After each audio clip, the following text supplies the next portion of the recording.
Let me briefly stop sharing my screen, Collins, then you can introduce yourself and invite the opening prayer.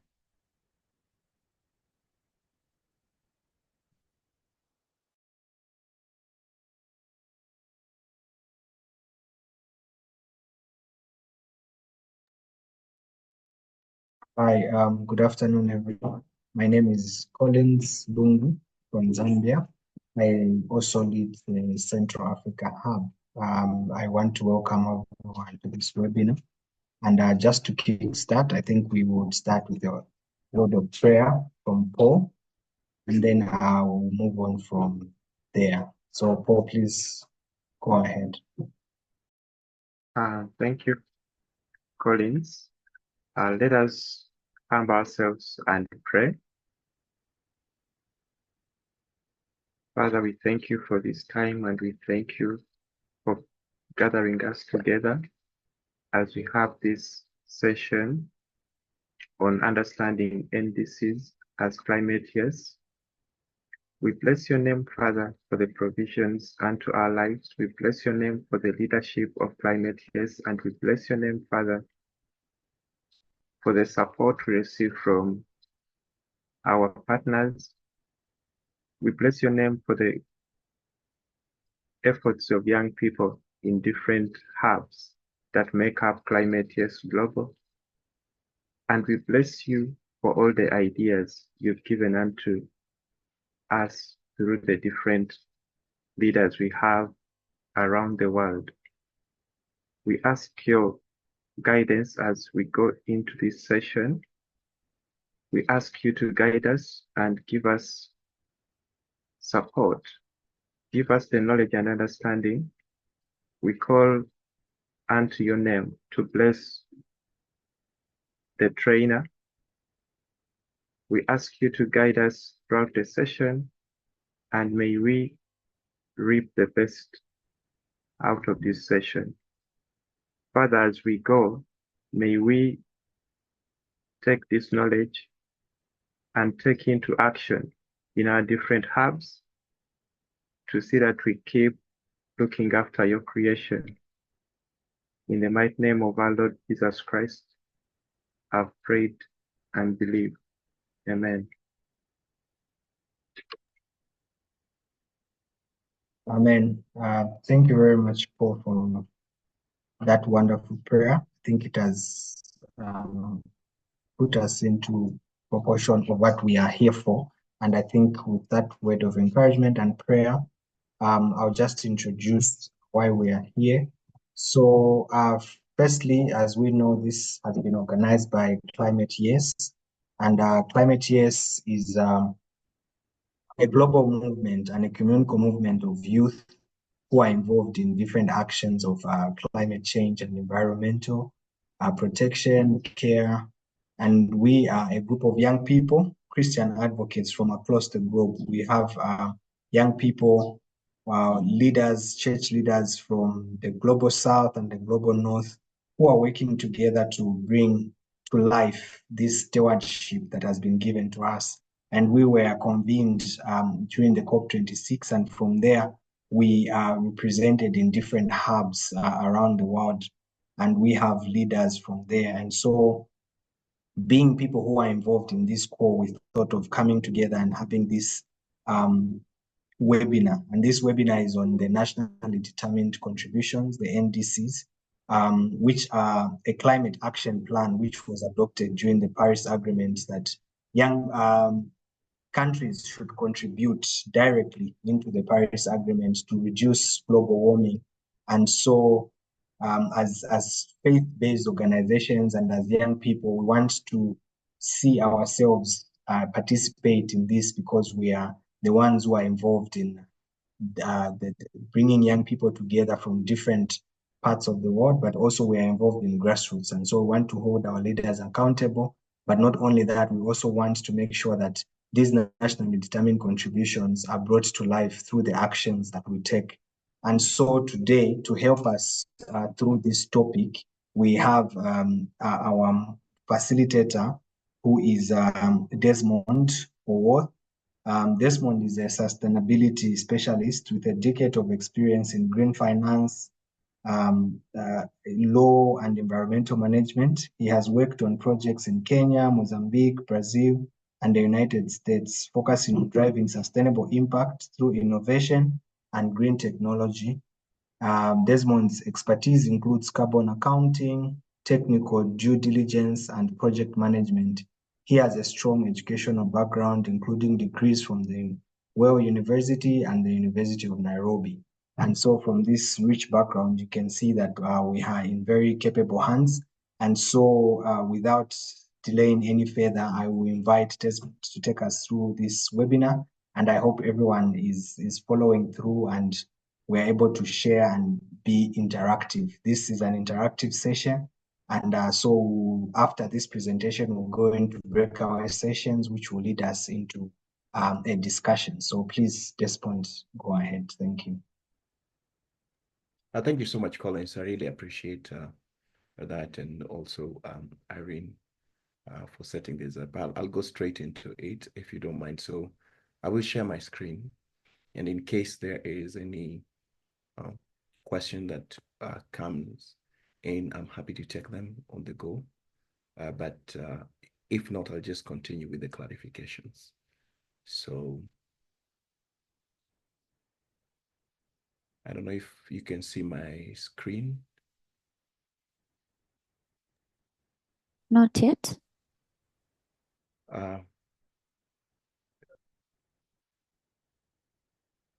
Can you see the whole screen now? Let me pick that. Share. Is it visible? Yes, we it can is. see it. Mm.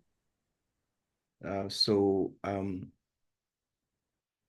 I will go straight to it, and I will move some parts so that if at all there's a need to clarify a section, we clarify, and also to, if you need to stop me at some point, you just do it. So I'll shift some of the parts, but I'll go right into it. When this topic about nationally defined commitments or contributions, was brought to my desk, the first issue, or the first thing that comes to mind, is the Paris Agreement. But before we even talk about Paris Agreement and what it is, etc., it will be nice to just understand how we'll break this session, and it will be divided into 4 parts. So the first part will be the introduction and the backstory, and definition of NDCs, updating and ambition. What do you mean by progress and impact, and what is the broader implications? The second part will be about the expectations out of this webinar or this session. And one will be focusing on what's your participation level. Another aspect is what can you get out in terms of education and advocacy. Another aspect will be how can we amplify our diverse voices, and also how can you then use that to move towards a spot where, or a space where we collectively demand for government action responsibly. And then the third part is the baseline, the sectors, the targets, and this will go specifically now into the meat of it, of what the NDCs contain. And then the last part is that we'll integrate this with a few case studies, and then we'll have an opportunity to engage. So that is just the breakdown. But a little bit about SCNBS Advisory, where I work. We're a Kenyan-based advisory that promotes sustainable development in Africa. And we work with both public and private enterprises, and the idea is to build and use climate measures in a way that is responsible when considering green investment portfolios. And we do that to maximize value. And you can see our areas of work in terms of strategic capacity building, project management, research and data, certification, workshops, training, and vision onboarding. So what do we expect out of this session or workshop? One is that we'll be able to understand the local initiatives that we can engage in as youths and also as climate years family, and identify the campaigns. For example, in Kenya, you have the Kenya National Tree Growing and Restoration Campaigns or support. And I believe that in other countries, there are all those local events, including, other areas, in other countries like the US, where they have also different initiatives. And I believe each country has different types of initiatives.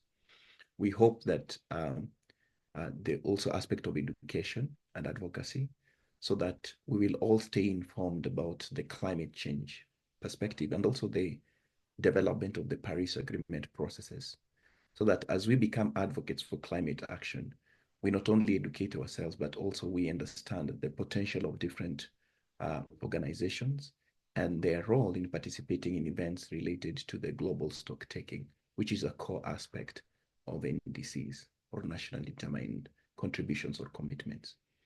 That using that we'll be able also to amplify our diverse voices, and that we'll be able to follow and support climate solutions that are evidence driven, and especially target communities that are least supported, like indigenous communities, and that the messaging that we will also use will be able to be context specific and reach those who are not likely to be reached. So this is an important part, and that using that, then the voices of of the climate years and all other organizations will be able to petition different governments in our different jurisdictions and hold officials that we elect or give responsibility accountable for enforcing these commitments in a way that does not confront them or is not positional,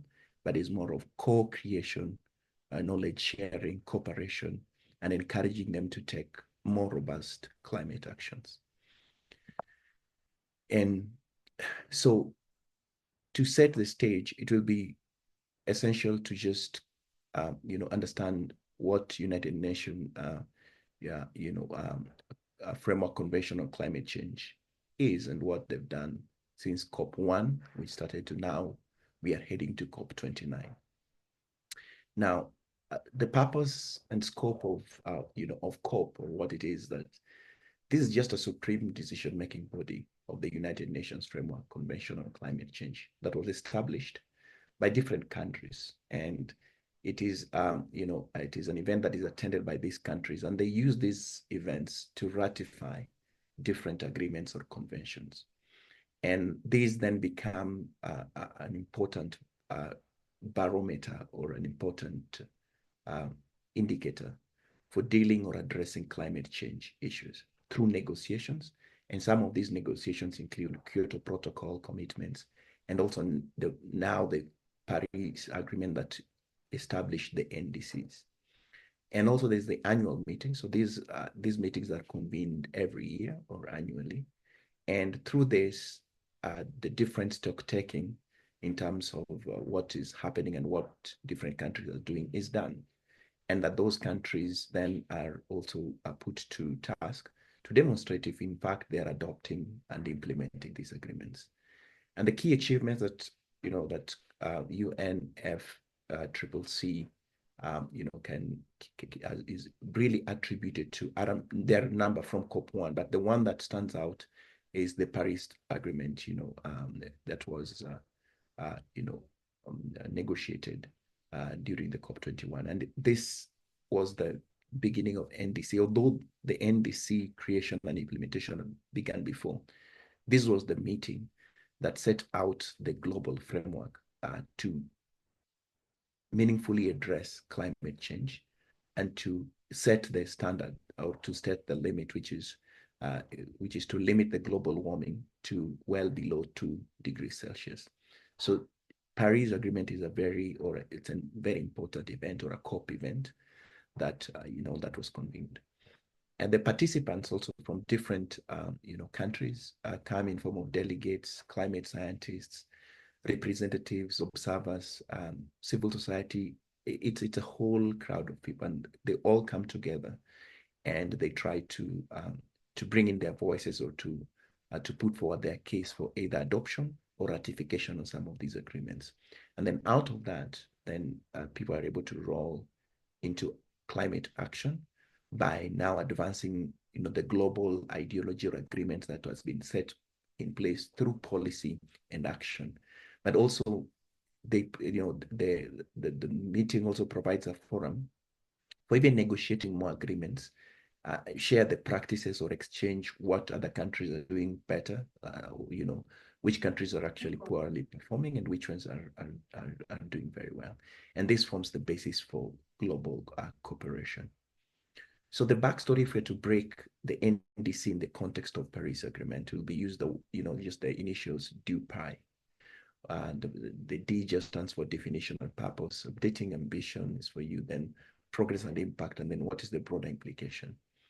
By definition, nationally determined contributions or commitments are just climate pledges under the Paris Agreement. So it's just as simple as that. And what happens is that countries outline specific actions that they want to achieve, but the target is actually limiting the global warming to 1.5 degrees, and it's moved sometimes to 2 degrees Celsius, and adapt to climate impacts, which is secured through financing, because you cannot achieve this without some level of financing. Now, what happens with the NDCs is that as much as they've been negotiated and developed, when countries define their NDCs, you find that most of these NDCs are short to medium term. So they need to be updated every 5 years. Like I think in 2025, most countries are going to update their NDCs. And the last updating was between 2020, and people update, or countries update during different times. Some update during, before, or after the main events or accountability events of updating. But the sequence is, or the cycle for accountability is 5 years. Now, during the updating, it is expected that the ambitions for climate solutions do not dip or go lower. Rather, the ambitions are to move or to be more ambitious, but they have to be managed, or they have to be informed within the national capabilities or capacities of countries. So what you'll find that in terms of progress and impact, there are some progresses that now will be measured within the framework of the Paris Agreement. And whether countries are developed or not developed, they are expected to show some traction within their plans, which are within their national jurisdiction. So they're not imposed upon to come up with them, but it is voluntary. Like, they come up with these plans, but when it comes to implementation, they should show that at least they're keeping up with the plan and they're meeting the collective goal. And Africa has been a leading, example in these different African countries. They've shown very robust, frameworks. The only challenge that they have gaps in terms of financing or meeting, these needs. So the broader implication will be that NDCs, well, before you think about them from a legal or an agreement perspective, they have to be politically supported, meaning that the social consensus is very key within countries. And then there should be specific strategies that are utilized to meet those frameworks or goals or action plans, and that it may designed within the borderline of the crisis per country, and also the issues to do with the biodiversity loss or the level of climate insecurities in different countries. And that means that the issues will cut across, even though the paramount issue is to address the global warming situation. You'll find that the designing of the content of NDCs will cut across energy, water, forest, land use, industries, enterprises, communities. It will be a great number of sectors that will be impacted. So it is important that rather than to go broad, the country set baseline targets and commitments that are realistic. And this is divided into different categories. So the first category that is divided that this is that the box that that that the targets or commitments fall in is the mitigation measures.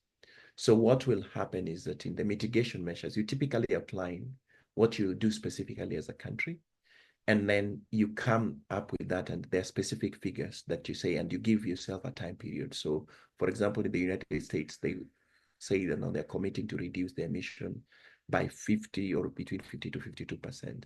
And they say, this should be below 2005 levels. And by 2030, that's when they're looking at how far out they should meet that. But what happens in also establishing the mitigation measures is that you include sector-specific goals. So whether it is in energy, then the concern will be, are you targeting the renewable energy sector? And what is the efficiency? Can you, is it cost effective? Can you meet, are they realistic? And also, can this be measurable in those particular sectors? Then there's a component of adaptation measures. So mitigation is different. Now, adaptation, you want to think about it from the fact that already this is after the action has happened. So you already have the climate crisis. So you're coming with measures that will set to cope up with those impacts. So you're absorbing the shocks that arise from climate change, whereas mitigation was anticipating and trying to prevent. So typically you'll find you're dealing with issues like flood defenses, or you're addressing issues to do with disasters, or you're dealing with lack of water or desertification. You're dealing with issues to do with loss of large-scale loss of agricultural products, and you want to find resilient ways to adapt to it. And one case, for example, is in Bangladesh, where I think they've done a very good job in including a very detailed plan of how they want to address their climate resilience. And what they did is that they aimed at securing the water sector, because according to them, they say that in Bangladesh, if you don't address the issue of the water sector, then it becomes very impossible to protect agricultural lands, in Bangladesh, especially because most of their lands are affected by salinization. So when you address the issue of water in Bangladesh, you are actually addressing a lot of impacts that will arise from climate change. Now, to better understand how those baseline targets differ in terms of countries, it is important to look at different case-to-case studies. And in this case, we're focusing more on Africa, and we're looking at East, West, and South Africa. And you'll realize when you get a chance to look at different NDCs, that the priorities and strategies in countries differ. For example, if you look at East Africa, Kenya is emphasizing that they want to target more of 32% in reduction, and they're looking at that by 2030. And that's their business as usual scenario. And they also focus more on adaptation than mitigation. So that is one example. If you look at Nigeria, for example, they're looking at also reducing emission between about 20%. So you see the ambition of Nigeria is lower than that for Kenya, but also the terms of horizon and timing, it's the same by 2030. But they have something interesting in the business as usual levels. They have an additionality condition of about 25% reduction dependent on international support. So they're saying if they get support, they can actually move up their ambitions. Now, Kenya might have that. I think they're amending that. But you can see that in terms of content, that the NDCs can differ. And also you'll find that they'll differ because, for example, in Nigeria, it's an oil-rich country and region. So the issues that they'll be dealing with, or the focus area, would be more of the energy sector and not the forestry sector like Kenya, for example. If you look at the Southern Africa, you take the case of South Africa, their NDCs target also most of their natural capital. In this case, the peaks of the plateaus, and also they focus on the greenhouse gases because of the of the coal mining in South Africa, and they put their specific emissions within the ranges of 2025, but they've moved it to 2030. So rather than just insisting on 2030, they also have targets for 2025. So it'll be interesting to know what are they looking at. But they've moved forward to punch in some numbers onto what metrics of carbons that they seek to actually reduce. And so you'll find that they emphasize, and this is really interesting in South Africa, they emphasize more of in transition towards the low carbon perspective, and also building more of climate resilient economies. So what do we learn, or what is the lesson learned in terms of those the three examples that we've given? That by comparing different NDCs, one can be able to understand the diverse priorities and strategies that countries have within the continent. And it means that this is more of this common but different responsibilities. But also they understand that there's a aspect of influence when it comes to economic structures and environmental challenges that are different. That also another aspect that when you want to access the NDCs, it is important to look at the database that will give you, the actual data or the accurate data that will be able to speak to your situation as a country. So you need to understand the resources that you want to use when you are talking about NDCs or when you're approaching the questions like NDCs. Another aspect that will differ in terms of countries will be the ecological, social, and governance implications.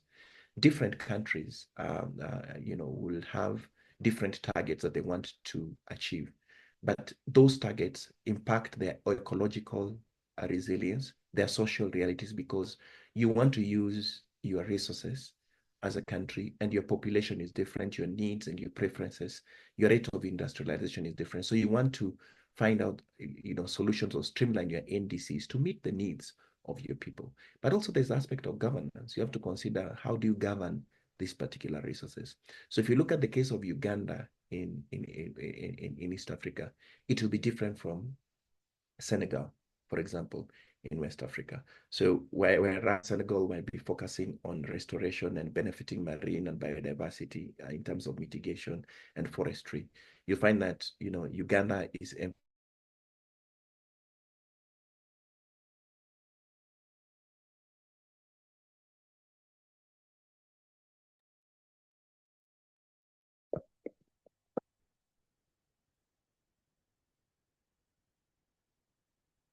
Mic check.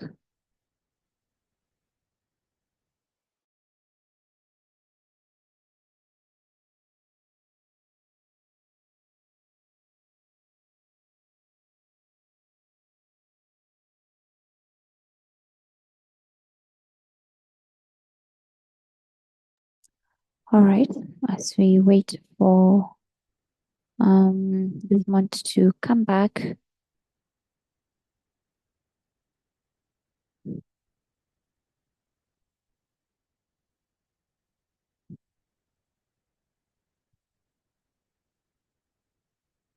Collins, over to you. We may check the chat as I just reached out to Desmond. Okay. So I'll just have a quick read through the chats just to hear the people who are in the room and what we are sharing. So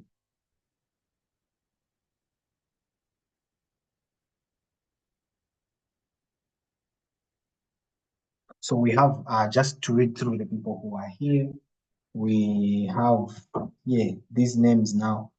Shede Habila, I hope I'm reading it correctly, from Nigeria. We have Augustine Mwema from Nairobi. Good to see you, Augustine. We have Frank Rapando from Nairobi. So I think we have some updates from the Tanzania on the NDCs. I hope I can read through that. It looks interesting. So from the Nairobi, I think if I'm just to read the first sentence, it says, from Tanzania will reduce greenhouse gas emissions economy-wide between 30 to 35 relative to the business as usual scenario by 2030, whereby about 138 to 153 million tons of carbon dioxide equivalent gross emissions is expected to be reduced depending on the baseline efficiency improvement. Okay, so that is some insight from the Tanzania NDCs. Hello, am I back? Yes, Desmond, you are back. Yeah, Was just sorry. reading through the chat.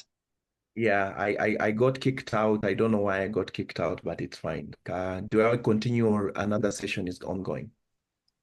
Well, No, I was just reading through what's happening in the chat, just the people who have joined us and what they're sharing in the chat. But please feel free to proceed. We'll get back to them at another time. Please Thank go you so ahead. Yeah, that's fine. Thank you.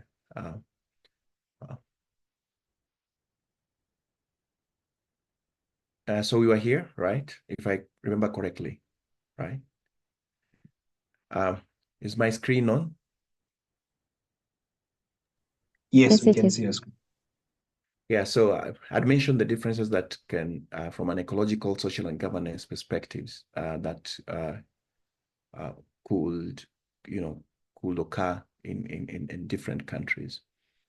In terms of ESG and the implication, the greatest lesson to take away, if you look at, especially, I focus on on Namibia as a country, is that the NDC targets will, will, most countries go for the resources that they feel really supports their economy and is very important to the people.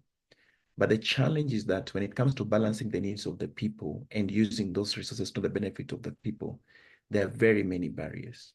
So you'll find that Namibia, from the revenue that they get from ecotourism and conservation, very little of it will trickle down to the different, communities or where it should go. But also how the country begins to harness that particular their targets to in order to attract financing becomes sometimes confusing because you then focus on a different aspect or a sector within a sector and they're not aligned. So you are talking about solar potential, or renewable energy sector, but again, bringing ecotourism. But that is not just common with Namibia only. It cuts across different countries, whereby most of the NDCs overlap and sometimes are too clouded that when it comes to the nature of support or the kind of financing that you'll get, it becomes very difficult to identify which specific issues to address. So the lesson is it's important to explore both the broader but also the specific ecological, social, and economic implications of NDCs. This helps to underscore the potential benefits and also describe the challenges that a country might have. So what will happen is if you design your NDCs well, you're able to highlight how those issues are different per sector, but also within the sector, you're able to pick and cross-reference how they impact you at the subnational level, national level, or even the regional level, if you want to consider Africa. But also what will happen if you design the NDCs well, or if you read them through well, you'll be able to have an understanding of the nuances that are crucial to participate, because as a participant, or as in this case, considering the situation for climate, yes, you'll have to really find out which area you're strong in terms of your projects or in terms of your focus areas, so that it gives you a better appreciation of how you want to address the climate impacts and how you can integrate that approach towards issues that can help you out. But the last aspect is the linkage between NDCs and SDGs. SDGs are Sustainable Development Goals that I think came before the NDCs. Now, using a case study, you'll find that different countries pick different SDGs because the SDGs are common to all countries, be it Africa or other countries in other parts of the world. But what you'll find that different countries will pick specific SDGs depending on their development and also depending on their social realities and also the governance structures. Remember, we are talking about ESG earlier on. So you'll look at, if you look at case studies, Rwanda, for example, focuses on SDG 7, which is affordable and clean energy as their forte. They'll also look at the climate action and also life on land, which is SDG 15. So you find that those will be their priorities when you're looking at their NDCs, and that will be the thread or the strand or the needle that you will see throughout the NDCs in terms of areas of support and where they will need finance. If you are a youth group or if you are an organization in Rwanda, you want to align your action plans or your advocacy along those particular SDGs plus NDCs so that you're not playing outside the perimeter. For West Africa, for example, if you look at Ivory Coast, they consider SDG1, which is poverty, to deal with the issue of poverty. They'll also consider SDG 5, which is gender equality, and SDG 6, which is clean water and and sanitation. So you find that they would tailor their NDCs along those lines. For Zimbabwe, SDG 2, which is to address the issue of hunger, SDG 11, which is sustainable cities and communities, so that they're committing to improving urban planning and infrastructure. Then there's SDG 13 for the climate action, which is they're saying, we want to ensure that whenever we are setting out the mitigation and the adaptation strategies, we want to ensure that they actively contribute to the global climate change mitigation efforts. And then when you look at DRC, which is, within the Central Africa region, they also consider SDG 7, SDG 13, SDG 15, which is close to what Rwanda is looking at. So you find that in terms of linkages won't just be at the SDG level, but it will be at the country level, and also it will be at the regional level and the global level. So what then happens, or in conclusion, when you're looking at the linkages between NDCs and SDGs, you are able to explore how the different NDCs can align with sustainable development goals, because all these are frameworks or all these are agreements that UNFCCC ascribes to or has actually brought forth so that countries can follow. So there's that holistic approach and view towards climate contribution where you're not addressing one issue while overlooking the other. And also these case studies demonstrate that when you're implementing the different NDCs, as much as you want to significantly contribute to the different SDGs, you can only contribute towards an SDG 1 at a time. And if you're going to take many of them, then you might spread yourself thin. So that's also a lesson to climate, that as you are framing which area of climate intervention or action you want to do, you have to be very specific. But then after you're specific, you can illustrate how your area that you are, or your decision that you are coming up with, is interconnected with the action or the action that is considered to be important at the global level, which includes sustainable development. And with that, you're able to now, align your goals, not just with at the organization level or at an individual or community level, but you will know that your action is aligned at the global level. And with that, you'll be meeting the ambitions of the targets and the commitments of UNFCCC, but also the nationally determined commitment within your jurisdiction. And that is the end of the presentation in terms of NDCs. Thank you.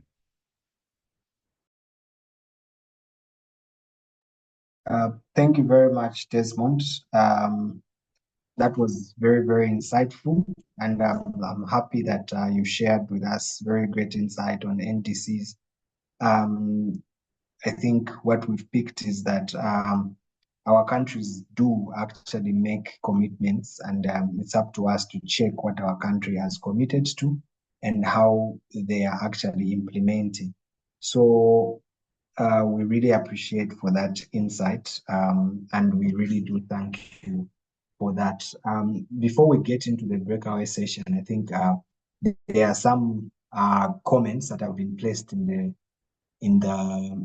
the chat. So I'll just read them through. Like, we have one from Jackson Boalia that is saying the challenge is that the big whips can never be put to task.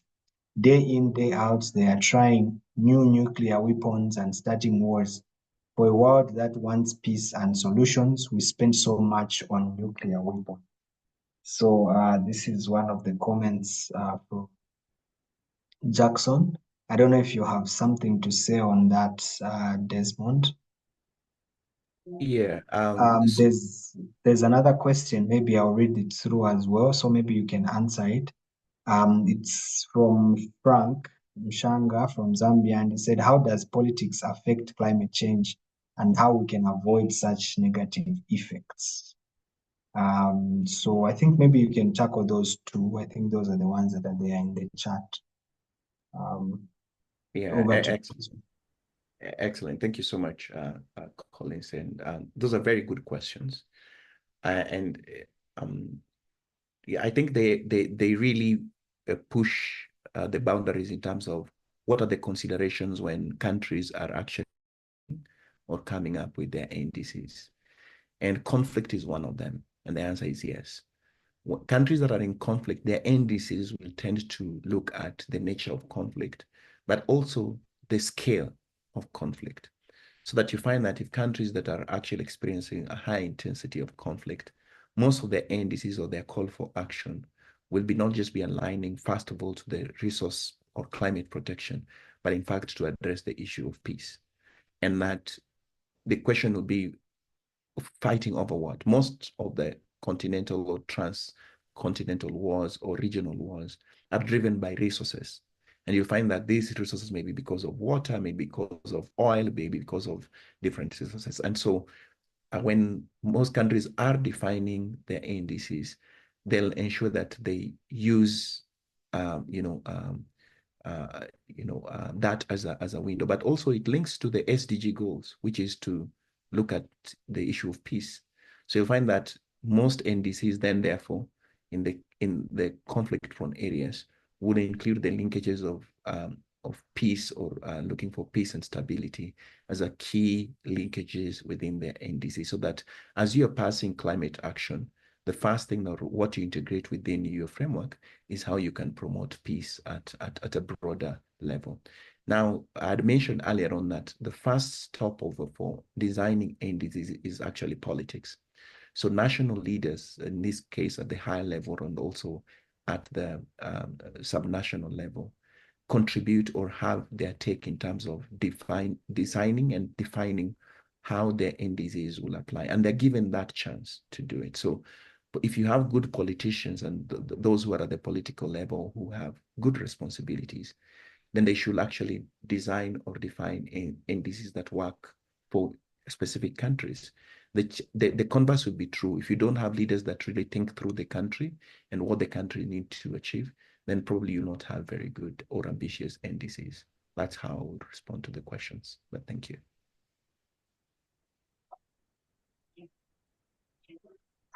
Thank you very much, Desmond, for those. Do we have any other questions before we get into the breakout room? Anyone who would like to just, you can unmute and ask your questions. I think I can take 2 questions, then we get into the breakout room.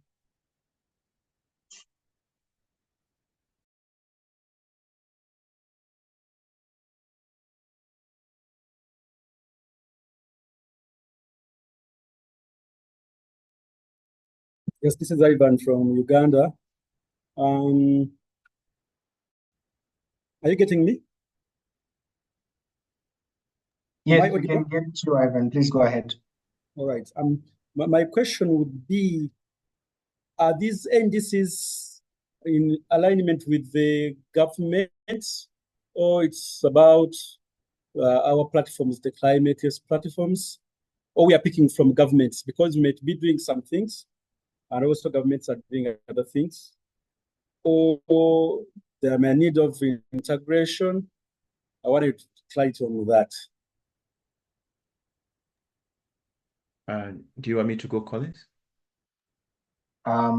Maybe we can get another question if there's someone else with another question.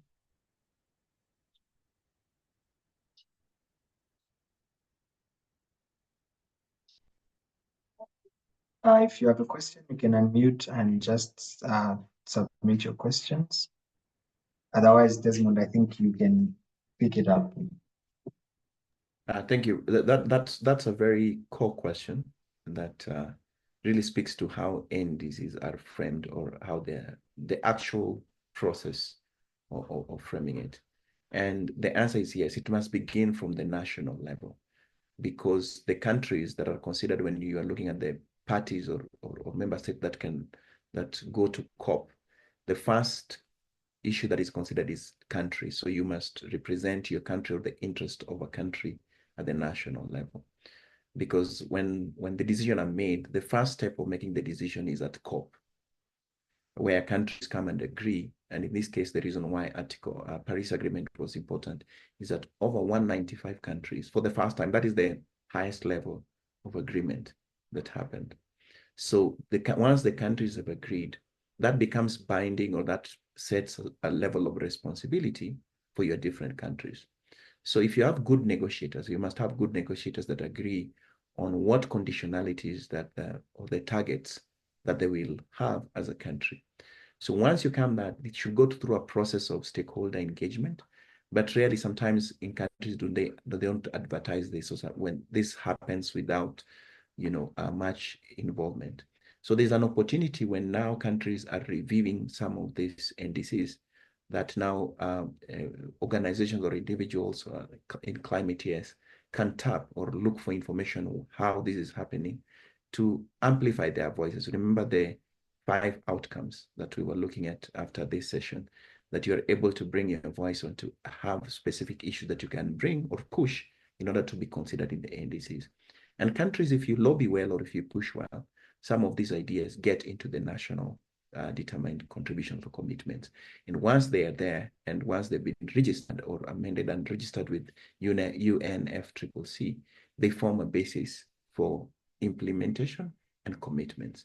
And that is key. So should you align your actions with the national government action? The answer is yes. Should you also be involved at the national level? The answer is yes.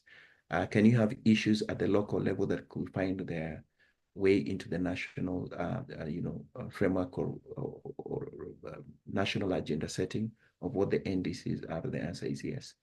As to whether most people do it, the answer is, from the practice, very few people take those initiatives. And so there's more need to push and to find out how you can get involved.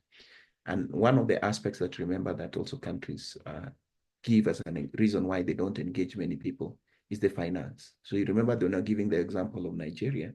Now, Nigeria is saying if they have international finance, or they are supported, they're able to increase their ambition because they are able to reach different sectors and different people in order for their voice to be amplified. So sometimes the challenges that the government face that they have to overcome. And this is also different from one country to another. Thanks. All right, thank you very much, Desmond. And I think that is a very important point that you've mentioned. I think most of the times when we are planning our actions, we would not look at what our countries have committed to do. So if we very often focus our actions towards what our countries have committed, we would also help in solving this, and would also be able to hold our governments accountable for what they are doing and what they are not doing. So I'll call upon Irene to ask her question. Irene has a question for you. So Irene, please go ahead. Thank you very much, Collins. Desmond, as I was just listening to you and going through the link, different NDCs, I wondered, are there worst case scenarios of when the countries, yes, they set what their contributions will be, but they don't follow through? So what is the worst case scenario if we didn't have them, if we didn't have NDCs, if we weren't caring about any of that? How does it look like? Do we have countries that are operating without them? And yeah, like you said, the advantages, but what is the worst case scenario?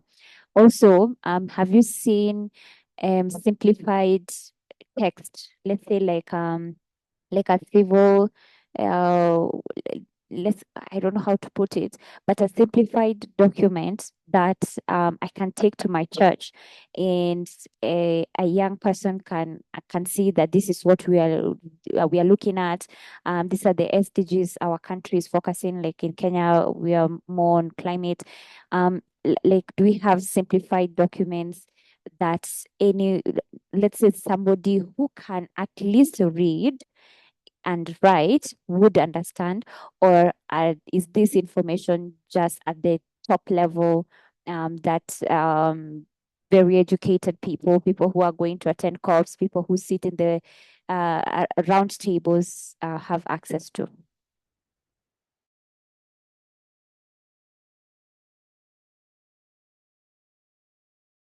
Yeah, thank you very much, Irene. Those are, now that, when you ask some of these questions, these are the same questions that are asked, especially at the negotiation phase. On one is, how will countries really ensure that they meet those the objectives?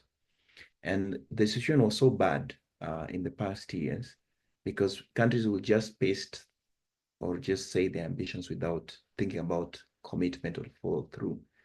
And then they will report or review, but then they will not, deliver.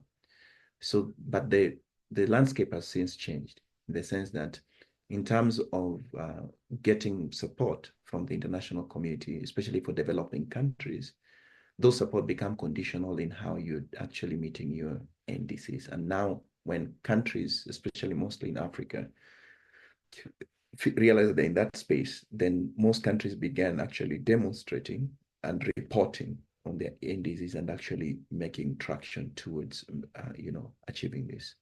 But then they put in two words in the NDCs that separate both developed and developing countries. The assumption is that the countries are considered to be way far ahead. So in terms of support, more support will not go to them. And so there are conditionalities that are word conditionalities or non-conditionalities that are brought to NDCs. And most countries that would only, achieve their targets if they receive their support have more conditionality. So they're saying, if you give us finance or if you support us in terms of technology or in terms of this and that, we'll be able to actually address or meet the NDCs, because meeting the NDCs, as I was mentioning, in terms of targets, sometimes requires technology, know-how, which is pretty expensive in terms of scaling and acceleration. So developing countries will rely heavily on the support for them to succeed. So there's an aspect of collaboration between developed and developed countries towards meeting those goals. And that then will also create a corridor for what other countries will call just transition. That it is only fair that we only meet the goals that we are able to meet depending on how our economy is performing and also the level of development of the country. So that's the aspect of meeting those targets. However, if you're unable to meet those targets, most countries also report either they downgrade their NDCs or they upgrade their NDCs. So the countries that are fared on well actually have a good reporting, and thus they receive more support to continue doing more work. Those who are not doing better are not pushed out of the system, but they are encouraged and supported to actually move to where most countries are moving, because the global agenda is to reduce global warming by 1.5% or 2%. And the idea is that it's not just a one country affair, it is a global affair. So you can't leave the countries behind. We have to all move together. Now, when it comes to in terms of roles and education and advocacy, there's a huge gap and opportunity, especially for different organizations, and including climate-years, and it will be a challenge for climate-years, to design methods of communicating NDCs, because there's a challenge in communicating and implementing the NDCs. And so when you talk about going to the grassroots levels, then this is an opportunity for climate-years to think about what kind of messaging or condensing or kind of content they can create to make the NDCs, first of all, more accessible to those who are at the grassroots level in churches or in communities. Two, the nature of issues that they can pick in order to communicate to those particular groups of people. And three, also the level of involvement. Probably climate-years could get an opportunity to be in a certain forum to articulate the issues of those who are not able to attend. So it is important to engage them and get their feedback and use that as a way to negotiate in the coming negotiation cycle, which is 2025, when there's going to be updating of the NDC. So you can say, well, we need to do this, and this is the reason why we've been engaged the people at the local level, and this is what they say. And this year's COP29 is very strategic. It says it is the new quantified collective goal, meaning that there's an urgency or there's a targeted action to ensure that everyone, be it at the highest level or the lowest level, that they come on board in terms of meeting the NDCs or the national determined contribution. That would be my response. But there's a huge gap. So there's a huge gap and potential work to do in this area. Thanks.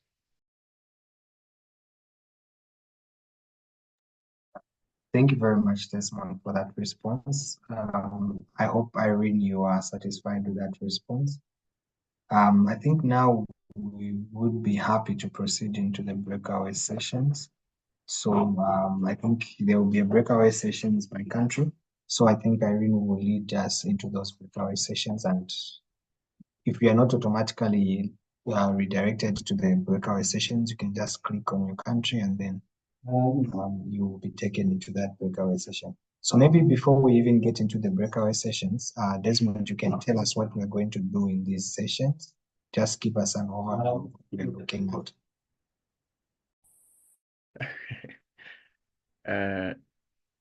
Thank you, Cons. I mean, this session will be pretty much,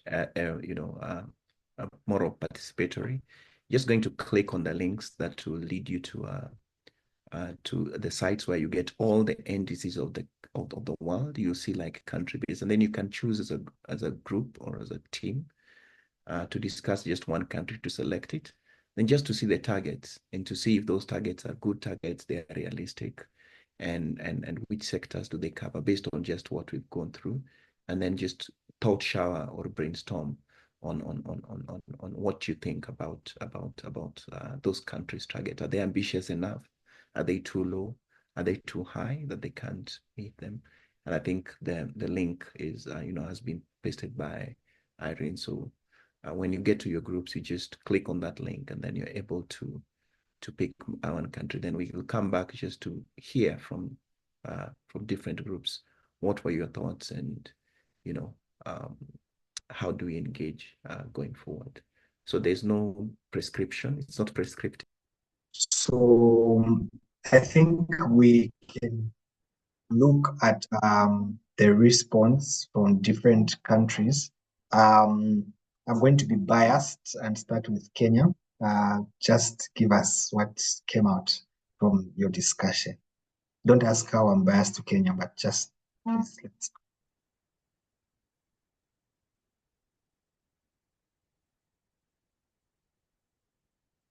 Yes, so anyone from Kenya can take it up. If you had someone to respond, please just start it out. But anyone from Kenya can take it up. Just tell us what your discussion was and what your feedback is from the discussion you had.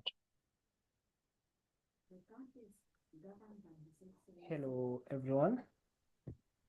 So my name is Augustine Mwema, and I'm a member of the NDCs here in Kenya. So from our discussions in the record room, we discussed that our country has given a priority of the sector, that is the agricultural sector, and also the environmental sector has its NDC maybe main focus. And to add on it, we have realized that in Kenya, we experience challenges in realizing the NDCs because of things like the poor leadership and also mismanagement of the funds, and also lack of commitment, which has hindered the realization of these NDCs. And also in the health sector, we realize that it's like the leadership to some extent play a role in maybe failing to realize the NDCs in terms of maybe the things that they acquire and also the way they manage these sectors. And then in terms of those other sectors, the factors that maybe also enter the realization is the leadership of those sectors, especially in terms of, like, for example, in the environment and other sectors. So thank you.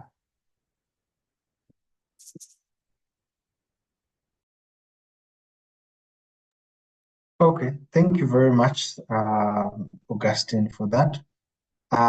Do we have anyone else from Kenya with a submission, or we can move on to another country?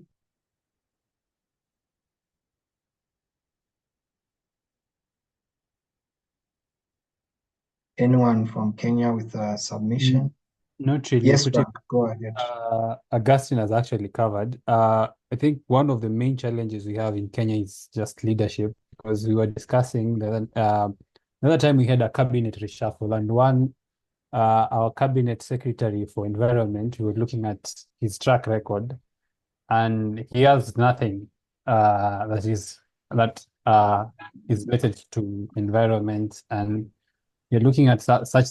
These are some of the things that as climate activists we need to agitate right from the word go when these appointments are being forwarded to the parliament and all that. So I think there's an opportunity for activists, especially in Kenya, to try and prevent that move, because we are having people who do not have who do not have any experience about climate, who do not have experience about the environment, and they can't prioritize some of these things that are actually prioritized in the NDCs. So yeah, I think that's pretty much what we discussed. Thank you. Okay, Ananya, I saw you unmuting. Did you have something to say? Yeah, it is actually on the part of Tanzania. So if we finish the Kenya, then I'll be ready to explain about Tanzania. Okay, no, I think that was it from Kenya. I think they had a discussion. So please, Tanzania, you can take it up. Thank you. Thank you very much. Actually, Tanzania, for the last time, submitted the NDC on the 30th of July 2021. So 3 years passed without any submission. But we know this year, especially in early September to October, there has been a lot of workshops from the government personnel and other from private sectors to discuss about the NDCs of this year. And we hope maybe this year they will submit also, because the government was preparing it. So that's a little bit. So for the last time, Tanzania submitted in July 30 in 2021. And that's the summary update of the first NDC which was submitted from Tanzania. So we think maybe because of the changes of some of the ministers responsible for issues of environment and climate change, because we have it seems like 3 of them have been changed recently, and the one who attended also last COP in 2023 is no longer the minister responsible for the environment. We have the new minister also responsible for environment. So might be these changes of responsible personnel can contribute, but we don't know any other factor that have contributed for Tanzania to not submit the NDC. Thank you.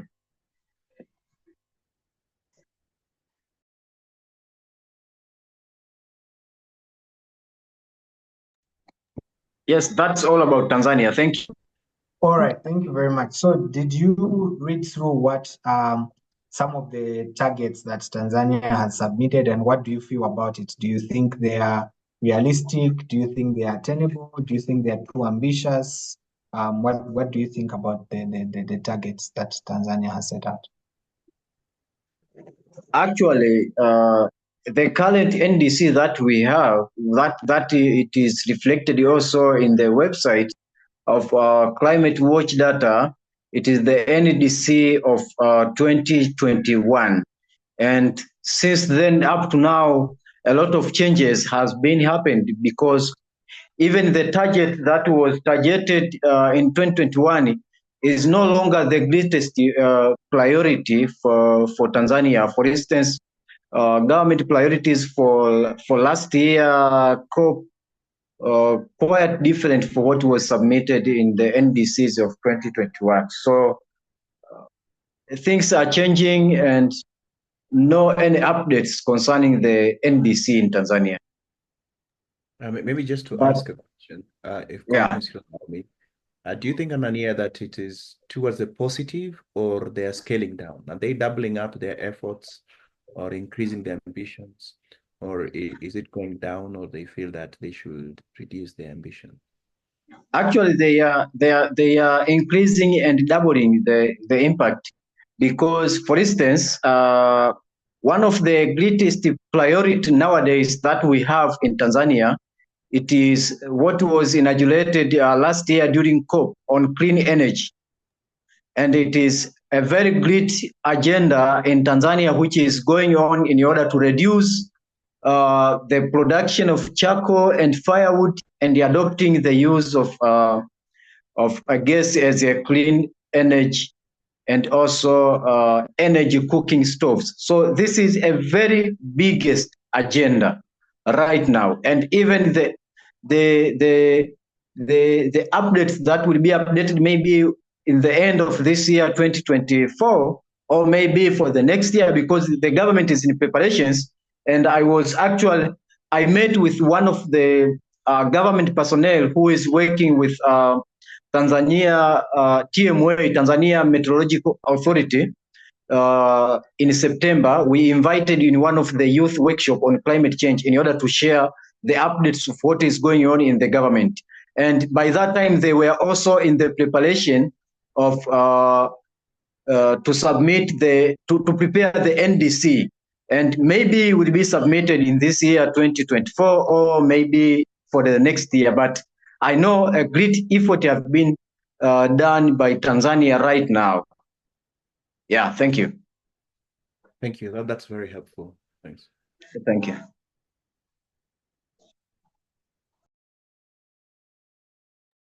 Okay, great.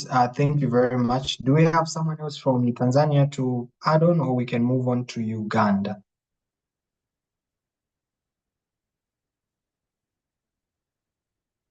So if we don't have anything from Tanzania, we can move on to Uganda. Anyone from Uganda to just take it up? Yes, from Uganda, Ivan, I'm presenting on behalf. I'm going to give only two points per each. In Uganda, for the mitigation, in our energy policy, we are promoting use of clean cooking fuels and technologies. We want to move away from cutting trees to use charcoal. So we are promoting and advocating for clean cooking fuels produced on those emissions. And recently, those who have been following, the country gave out gas cylinders, LPG gas, so that people can use in their households to reduce on cutting of trees, because it was so rampant. And actually, those who have been following, up to now, in case someone is found taking charcoal, these cars that are moving with charcoal from villages, the police must take you in custody and you have to explain. So we are trying as much as possible to reduce that, but it came out in an energy policy that was issued some time back. On adaptations, we are moving towards naturally based solutions like planting of trees. I want to tell you that here in Uganda, especially in cultural institutions, when we are going for introductions, one of the things, the requirements that we need so much are trees. We expect that you must plant a tree when you have come to introduce your man. There must be that element of planting trees. If we are launching something anywhere, for example, you are launching any movement, launching anything in your community, there must be an element of planting trees. For cultural functions, still the first event that takes place is to plant a tree. Here in the central Uganda, they're even saying that if you give birth to a child, please plant a tree. Another child, plant 2 trees. even if they are fruits, one of the importances is that they will eat on those trees themselves as they grow. But still, we're protecting our environment. So there, we are trying to adapt to nature-based solutions. Another thing is our National Agricultural Research Organization, NARO. They have tried to issue out or at a free cost most drought-resistant crops, so that if we plant them, it's not only to plant so that you can eat something, but we are trying to prevent something at the background. So we are hitting two targets with one stone. And I think, for example, those who have been following, we've tried to, there are initiatives to relocate people from areas that are prone to such challenges. For example, in the Western Uganda, Kasese, they have tried to relocate people at a free cost. So the government gets land and they move you from where you have been to another area which is safer, so that we promote and protect our areas. In Bududa here, Eastern Uganda, that is close to Kenya, we've had landslides so much rampant. But in the disaster preparedness now, we have a plan, and the plans are there that people, they talk to people so that they can be relocated to more safer areas and protect those areas. Now, lastly, in the challenges, one of the mitigation things that we thought of, or that is being implemented, is to also use electricity for cooking and other things, household activities. However, as they are trying, they have tried to improve on the levels of electricity that is being produced. We have more electricity. That one I can testify. Even we share with Kenya, some parts of Kenya, where, and even Tanzania. But the fuel costs are still high. So there are still negotiations. The climate platforms have tried their level best that we negotiate, that the prices of power reduce, that people can easily use electricity to cook and do other stuffs. But now the challenge is, yes, people are told use electricity for cooking, but the prices are high. So that is a very big challenge. And maybe lastly is a financial challenge.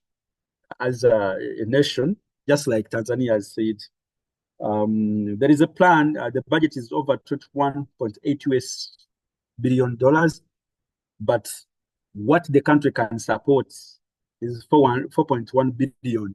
You know, Uganda, the policies that we introduced, they required us so much to go to those white nations and get much money from that side. We used to get much money, but because of the policies that we signed, so now a little is coming from outside. However, the country can support 4.1 billion, yet we need 21.8 billion to support these activities. Now we have that gap, so it is a real challenge.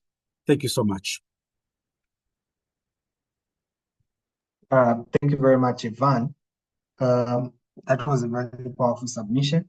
I think I like what we're doing there, and it's very interesting to see what is happening in Uganda. Do we have anyone else to add up from Uganda? Or do you have a comment? My comment was just a lousy one. People were complaining about leaders leaving office too soon, and they don't they don't finish what they are supposed to do. So we are welcoming them to copy from our country. We are really doing well in that regard. Our people don't go just like that. So, karibu. Yes, I think we need to learn from Uganda. I think well, I don't want to quote attachment issues, but we need to have leaders who are staying longer. Thank you very much, Paul, for that. Do we have Malawi here? I think I saw someone from Malawi. Did you have a discussion? Do you have anything to add?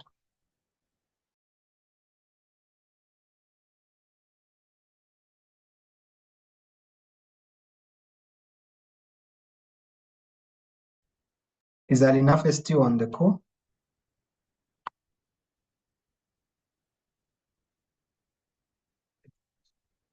I think Alinafe must have dropped it. I saw someone from Swatini as well. Did we have any discussion? Nomfundo?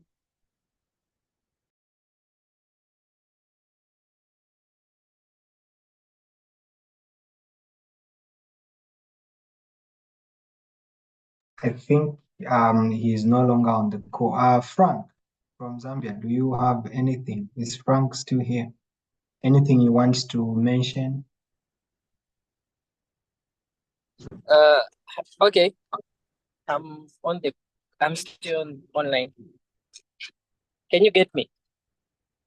Yes, we can hear you, Frank. Okay. From Zambia, we discussed a number of things, but one of the noticeable things were the reduction of gas emissions, which was targeted to, which has been recorded to 47%. So that was one of the noticeable things that we discussed on as one of the measures that Zambia is putting in place. And then the other one is adaptation of strategic productive system, such as agriculture, wildlife, and water. So, for instance, in the agriculture sector, we're trying by all means to diversify into other possible means which can help us to produce our crops. And then some of the things here in Zambia we are now struggling is more, I can just mention the issues of the load shedding. So it has forced us to look on the other elements such as solar as the main source of energy. So you notice that most houses in Zambia and most industries and companies are now using solar as they are trying to diversify from the main source of electricity, which is the hydroelectric power station. So most of us in Zambia are now going to solar system, as well as using more of gas so that we reduce on cutting down of trees. So we are now using gas stoves and other gas machines so that we reduce on the cutting down of trees because of the so that we help in the climate change initiatives. I don't know. I think that those are the things I can maybe highlight on. Maybe something will be added from Collins. Thank you.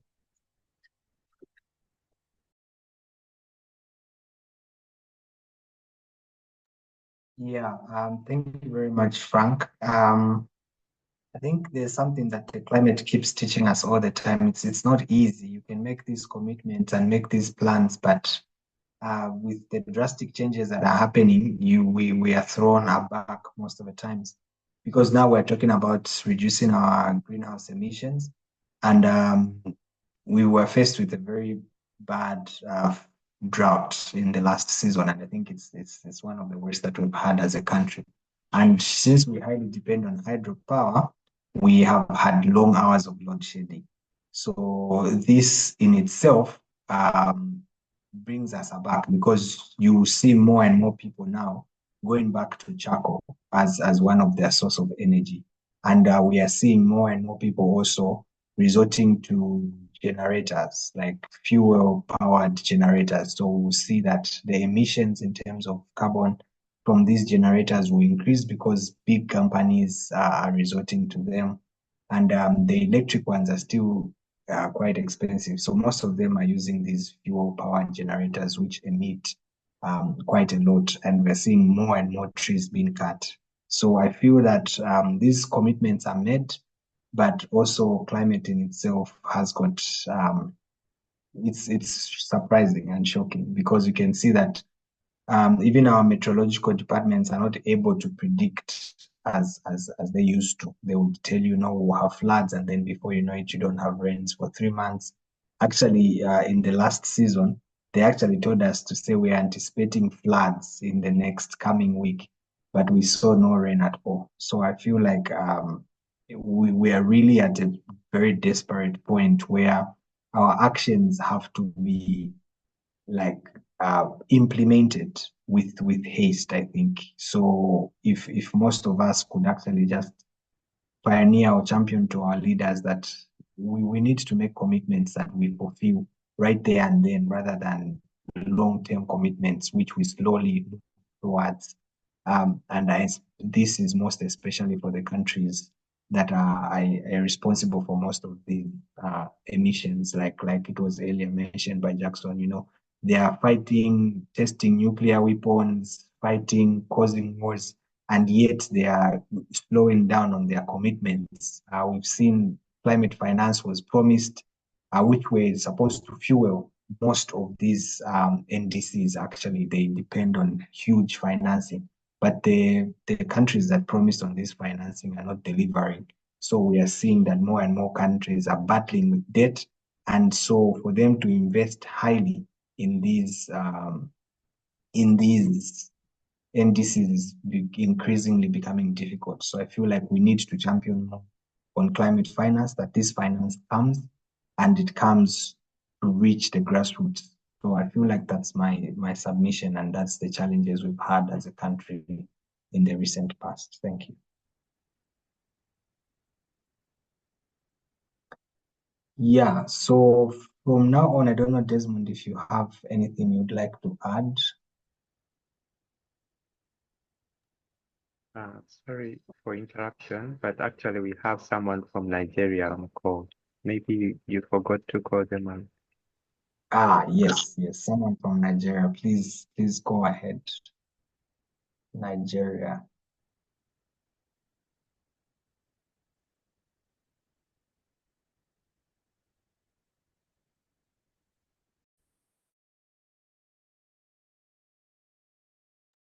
He might have left, sorry.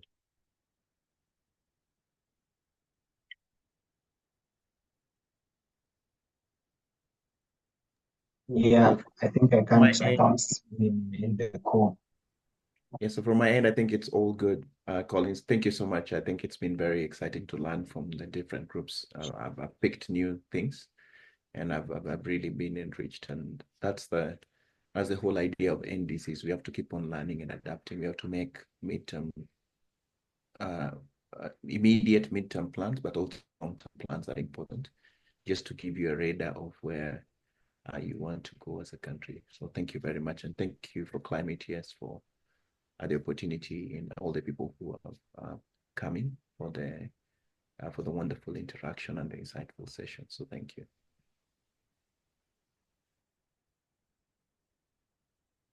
Okay. Thank you very much, Desmond, for that.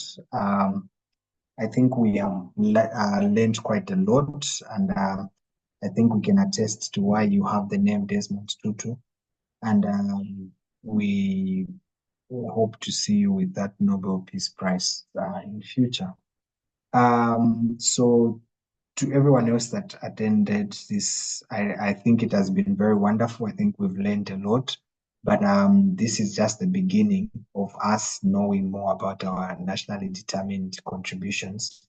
It's actually now up to us to go out there, look at what our country has committed, look at how we can add to that, look at how we can advocate to our leaders to be more ambitious, but also to take into action what they promise, because we just not need to talk, but we need to walk the talk and to really just deliver on what we have.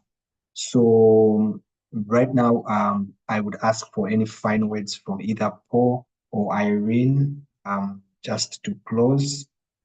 Do we have any final words that we would like to share before we just directly close and end the webinar here? Paul or Irene?